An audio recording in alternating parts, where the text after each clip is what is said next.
इतनी जो गंदगी हुई पड़ी है इस स्कूल में, टीचर की व्यवस्था तो नहीं है, साफ सफाई की व्यवस्था नहीं है, साथ ही यहाँ से पानी टपकता है। मतलब कष्ट ही कष्ट है बच्चों के लिए। बच्चों को कलेक्टर ऑफिस तक जाना पड़ा, ये बहुत बड़ा सही बात है। उसके बारे में मेरे को जानकारी नहीं थी। वही बात करें इंग्लिश मीडियम की तो 1 से लेकर 9th तक क्लासेस है, लेकिन वहाँ एक भी टीचर नहीं है। ये कितनी बड़ी बात है कि एक भी टीचर नहीं है, और जो सीनियर्स होते हैं वो जूनियर्स को पढ़ाते हैं। मैम ही नहीं है तो कैसे पढ़ेंगे? हाँ, तो खुद से पढ़ना मोबाइल के द्वारा पढ़ते हैं हम लोग। मोबाइल के थ्रू पढ़ते हो? यस। अच्छा, ये बच्चा बता रहा है कि स्कूल के थ्रू कोई सुविधा नहीं मिल रही है, बल्कि इनको YouTube से या फिर मोबाइल से पढ़ना पड़ता है। लोग ही कहते हैं, वो लोग ही कहते हैं कि मोबाइल बच्चे बहुत यूज करते हैं। जब शिक्षा की हालत ऐसी हो तो मोबाइल से ना पढ़े तो किससे पढ़े? एक ही मैडम हम लोग को तीनों सब्जेक्ट पढ़ाती हैं 2 पीरियड में आके। हाँ। तो सब एक दिन में ना 2 सब्जेक्ट हो पाता है। कभी अकाउंट या इंडस्ट्री हो सकता है, या फिर कभी बिजनेस और अकाउंट हो सकता है। हाँ मैम, थोड़ा थोड़ा समझ आ जाता है, बाकी ट्यूशन से पढ़ लेते हैं। मतलब बात वही हो रही है कि स्कूल है लेकिन ट्यूशन की जरूरत पड़ रही है बच्चों को पढ़ने के लिए। नहीं पढ़ते, अभी तक एक भी चैप्टर नहीं हुआ हमारा इंग्लिश में। स्टार्ट ही नहीं हुआ कोई नहीं हुआ। चैप्टर। 9 to 12 हिंदी मीडियम में कोई टीचर है ही नहीं इंग्लिश की। आत्मानंद बनाए हैं, इंग्लिश मीडियम बना है, हिंदी मीडियम बना है, अच्छा है, हम लोग को ठीक लगा। तो टीचर भेजना चाहिए सरकार को। मेरा सरकार से यही अनुरोध है कि टीचर्स भेजे। इंग्लिश मीडियम के जो टीचर्स की कमी, उनका प्रेशर पूरा हमारे हिंदी मीडियम वाले टीचर्स पे आ रहा है। इतना प्रेशर पड़ रहा है कि हमारे टीचर, साइंस के टीचर होने के बावजूद भी ढंग से हमको पढ़ा नहीं पा रहे हैं। बच्चे स्कूल आ रहे हैं लेकिन उन्हें डर है कि वो इंग्लिश में पास हो भी पाएंगे।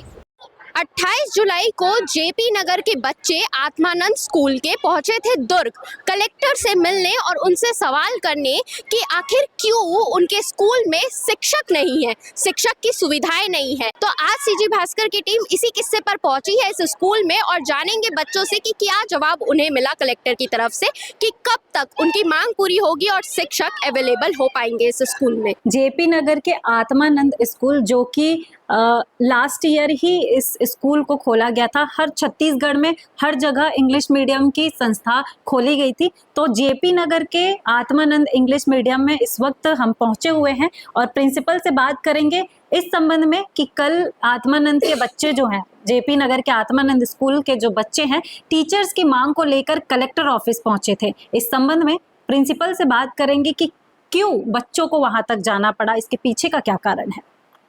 मैम, आपका नाम?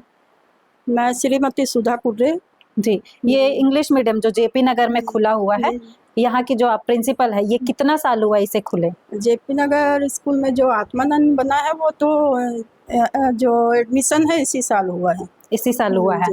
मतलब ये स्कूल हिंदी मीडियम भी है? और हिंदी मीडियम तो 2008 से हम जो हायर सेकेंडरी है 2008 से। और यहाँ पे कितने क्लास तक है English medium? English medium class 1 से क्लास 9 तक है, और हिंदी मीडियम जो है वो 9 से 12 तक। इंग्लिश मीडियम कितना बताए? क्लास 1 से 9th तक। हाँ। तो मतलब जो इसी साल खुला है। अच्छा, तो बच्चे जो कल गए थे कलेक्टर ऑफिस, वो तो 12th के बच्चे थे? 12th के बच्चे थे, क्योंकि वाकई में हिंदी मीडियम में भी टीचर की कमी है। आर्ट्स के टीचर नहीं है, जो हमारे पास इतिहास है, राजनीति है, भूगोल है, उसमें एक भी टीचर नहीं है। इंग्लिश के 2 पोस्ट हैं यहाँ पे जिसमें टीचर नहीं है। तो इसलिए थोड़ा सी दिक्कत जा रही है, थोड़ी दिक्कत।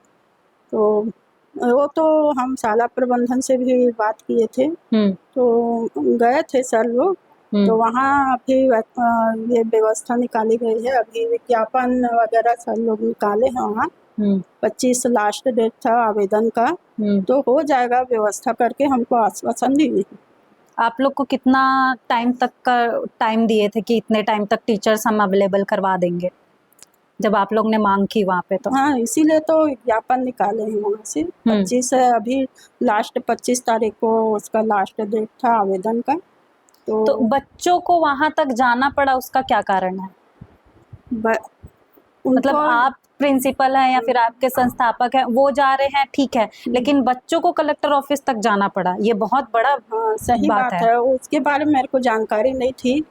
मेरे आने से पहले, स्कूल आने से पहले बच्चे निकल गए थे टीचर की मांग से। वो तो वहाँ से जब मुझे फोन आया डीओ से कि मैडम आपके 25-30 बच्चे यहाँ आए हुए हैं, आपको जानकारी है कि नहीं, तो मैंने कहा मैं। किन्होंने आपको कॉल करके बताया कि बच्चे वहाँ पहुँचे? डीओ ऑफिस से आया, डीओ था ऑफिस फोन। तो तब जानकारी हुई कि वहाँ बच्चे गए हैं। उसके बाद 1-2 घंटे में बच्चे वापस भी आ गए, तो पता चला कि लोग वहाँ टीचर की मांग के लिए गए हैं। तो आपके बच्चों से बात हुई? बच्चों से बात हुई। उन्होंने बताया कि कलेक्टर क्या बोले उनको? उन लोग आश्वासन दिए हैं, विज्ञापन निकला है करके उन लोग भी बताया कि 25 तक विज्ञापन हम निकाले थे, उसका आवेदन आ गया है और जल्द ही व्यवस्था करेंगे करके। आपको क्या लगता है कि बच्चों के जाने से वहाँ पे क्या जल्द से जल्द इस पे हो सकता है, मांग को पूरी किया जा सकता है? वो तो क्योंकि बच्चों का वहाँ पर जाना और इस चीज का मांग करना ना, ये पहली बार हुआ होगा कि बच्चे कलेक्टर ऑफिस जाकर अपने लिए टीचर की मांग कर रहे हैं, है ना? तो इससे क्या लगता है आपको कि जल्द से जल्द हो सकता है, मतलब जो डेट दिया गया उससे आगे नहीं बढ़ना चाहिए, ऐसा कुछ लगता है? नहीं, हो जाएगा व्यवस्था। हमारे पास फोन भी आता है सर का कि व्यवस्था कर रहे हैं मैडम, है ना। अभी ये तो इंग्लिश मीडियम बहुत नया नया खुला है, तो इसके लिए तो थोड़ी दिक्कत हो रही है और व्यवस्था हो जाएगी करके। ठीक है। इसी संबंध में हम उन बच्चों से बात करेंगे जो कलेक्टर पहुंचे थे कल के डेट पे। देख सकते हैं कि यहाँ से पूरा पानी टपकता है इस बेंच में, इस डेस्क में जहाँ बच्चे पढ़ाई करते हैं, वहाँ जब बारिश होती है तो पानी आता है।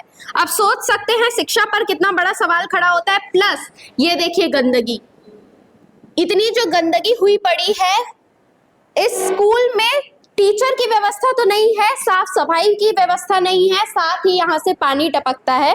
मतलब कष्ट ही कष्ट है बच्चों के लिए। बैठे यहाँ पर। कॉमर्स की हो ना? अच्छा, तो यहाँ कॉमर्स के है टीचर? कॉमर्स के टीचर तो है पर इंग्लिश की नहीं है। इंग्लिश के नहीं है बस। ठीक है, कॉमर्स के, पूरे कॉमर्स के लिए सिर्फ एक मैम है। हाँ बताओ। एक मैम है ना, वो 3 विषय पढ़ाती है। कौन कौन सा? हाँ, व्यवसाय, औद्योगिक संगठन के मूल तत्व और लेखा शास्त्र। मतलब पूरे कॉमर्स के लिए केवल एक टीचर है जो 3 सब्जेक्ट कवर करती है। आर्ट्स में तो कोई टीचर ही नहीं है और कॉमर्स में केवल एक टीचर है। वही बात करें इंग्लिश मीडियम की तो 1 से लेकर 9th तक क्लासेस है, लेकिन वहाँ एक भी टीचर नहीं है। ये कितनी बड़ी बात है कि एक भी टीचर नहीं है और जो सीनियर्स होते हैं वो जूनियर्स को पढ़ाते हैं। तुम लोग कौन सी? 11th? Yes ma'am. तो आर्ट्स वाले हो ना? यस तो मैम। कैसे पढ़ते हो फिर? मैम मैम ही नहीं है तो कैसे पढ़ेंगे? हाँ, तो खुद से पढ़ना मोबाइल के पड़ता है। द्वारा पढ़ते हैं हम लोग। मोबाइल के थ्रू Online। पढ़ते हो? Yes, ma'am। अच्छा। और मतलब स्कूल से कोई सुविधा नहीं मिल रही है? No ma'am. मतलब घर में ही पढ़ना पड़ता है सब Yes, कुछ? ये बच्चा बता रहा है कि स्कूल के थ्रू कोई सुविधा नहीं मिल रही है, बल्कि इनको YouTube से या फिर मोबाइल से पढ़ना पड़ता है। सवाल ये उठता है कि लोग ही कहते हैं कि मोबाइल बच्चे बहुत यूज करते हैं। जब शिक्षा की हालत ऐसी हो तो मोबाइल से ना पढ़े तो किससे पढ़े? ये आप बताइएगा। कॉमर्स वाली हो तो ठीक है, कॉमर्स वाली भी हो तो एक ही टीचर है ना? हाँ। तो क्या प्रॉब्लम होता है सब बता रहा। एक ही मैडम हम लोग को तीनों सब्जेक्ट पढ़ाती हैं 2 पीरियड में आके। हाँ। तो एक दिन में ना 2 सब्जेक्ट हो पाता है। कभी अकाउंट या इंडस्ट्री हो सकता है या फिर कभी बिजनेस और अकाउंट हो सकता है। तो सिलेबस पूरा टाइम पे कंप्लीट हो पाता है? मैडम कराती हैं, पढ़ाती हैं ठीक से। तो सिलेबस कंप्लीट होता है कि नहीं एग्जाम तक? होता है। हो जाता है। हाँ होता है। और समझ में आता है क्योंकि एक ही टीचर तीनों सब्जेक्ट पढ़ा रही है तो समझ में आता है सारा सब्जेक्ट? हाँ मैम, थोड़ा थोड़ा समझ आ जाता है, बाकी ट्यूशन से पढ़ लेते हैं। मतलब बात वही हो रही है कि स्कूल है लेकिन ट्यूशन की जरूरत पड़ रही है बच्चों को पढ़ने के लिए, क्योंकि टीचर्स की सुविधाएं इस स्कूल में मौजूद नहीं है। हाँ। तो आर्ट्स वालों में तो एक भी टीचर नहीं है। नहीं है, वही तो बोल रहा हूं। मजबूरी में हम लोग पढ़ ही नहीं रहे तो और क्या बोलूं मैं। हाँ, तो स्कूल में ऐसे घूमना पड़ता है फिर टीचर? नहीं घूमते नहीं, क्लास में रहते हैं। हाँ। हम लोग क्लास में रहते हैं, घूमते नहीं है क्योंकि टीचर लोग मना करते, क्लास में बैठ के पढ़ो कुछ करके। हाँ, अपना मतलब सेल्फ खुद से। स्टडी कुछ जो समझ आता है पढ़ते हैं, नहीं आता बैठे रहते हैं खाली। खाली बैठे रहते हैं। स्कूल में आके भी बच्चे खाली बैठ रहे हैं क्योंकि व्यवस्था इस कदर की है। ये बायो सेक्शन की क्लास है, यानी साइंस मैथ्स दोनों स्टूडेंट है। वो बता रहे हैं कि साइंस और मैथ्स के लिए तो टीचर्स है, लेकिन इंग्लिश के लिए नहीं है। इंग्लिश के लिए टीचर्स नहीं है। तो क्या प्रॉब्लम होती है फिर आप लोग को? इंग्लिश कैसे पढ़ते हो?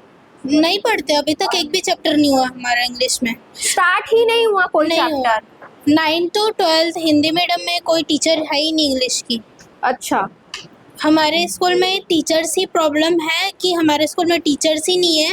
और इंग्लिश मीडियम आत्मानंद बनाए हैं, इंग्लिश मीडियम बना है, हिंदी मीडियम बना है, अच्छा है, हम लोग को ठीक लगा। तो टीचर भेजना चाहिए सरकार को। मेरा सरकार से यही अनुरोध है कि टीचर्स भेजे, ताकि इंग्लिश मीडियम के जो टीचर्स की कमी, उनका प्रेशर पूरा हमारे हिंदी मीडियम वाले टीचर्स पे आ रहा है। इतना प्रेशर पड़ रहा है कि हमारे टीचर, साइंस के टीचर होने के बावजूद भी ढंग से हमको पढ़ा नहीं पा रहे हैं। अच्छा, मतलब साइंस के टीचर्स भी जो पढ़ाते हैं समझ में आता है कि नहीं? आता है, लेकिन क्लासेस प्रॉपर हो पाती है जैसी होनी चाहिए? नहीं हो पाती, क्योंकि प्रेशर बढ़ रहा है कि बाकी लोग को भी, कॉमर्स आर्ट्स सबको उनको ही मैनेज करना है, तो फिर कैसे ही होगी? और बाकी साइंस की नहीं हो पा रही, और इंग्लिश कैसे फिर खुद से करते हो? अभी तो स्टार्ट ही नहीं हुआ। नहीं, और फिर घर में पढ़ना पड़ता होगा ना? घर में मैं सबका नहीं, बट अपना बता सकती हूँ कि घर में मैं नहीं पढ़ रही हूँ इंग्लिश। अच्छा, और आप? मैं घर में अभी इंग्लिश कोई नहीं पढ़ रहा है। अभी इंग्लिश ऐसा सब्जेक्ट है कि जब तक कोई टीचर नहीं पढ़ाएगा इंग्लिश, जब तक कोई नहीं समझेगा इंग्लिश को।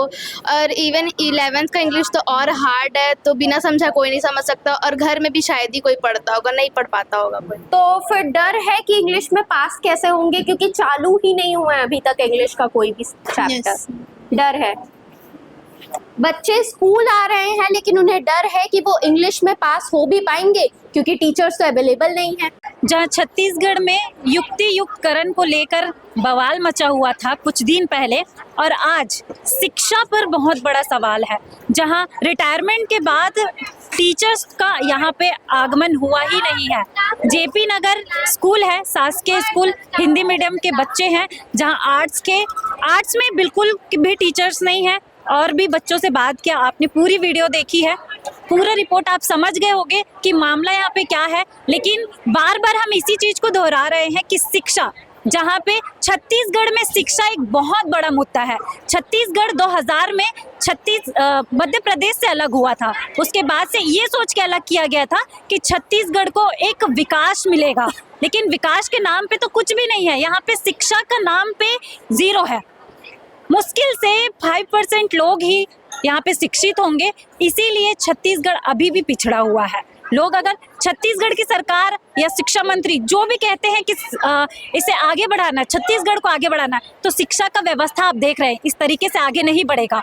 ऐसी रिपोर्ट्स के लिए सीजी भास्कर के साथ जुड़े रहे। और इस व्यवस्था पर आपका क्या राय है, इस सवाल पर क्या राय है आपकी, कमेंट कर ज़रूर बताएं। बने रहिए सीजी भास्कर के साथ।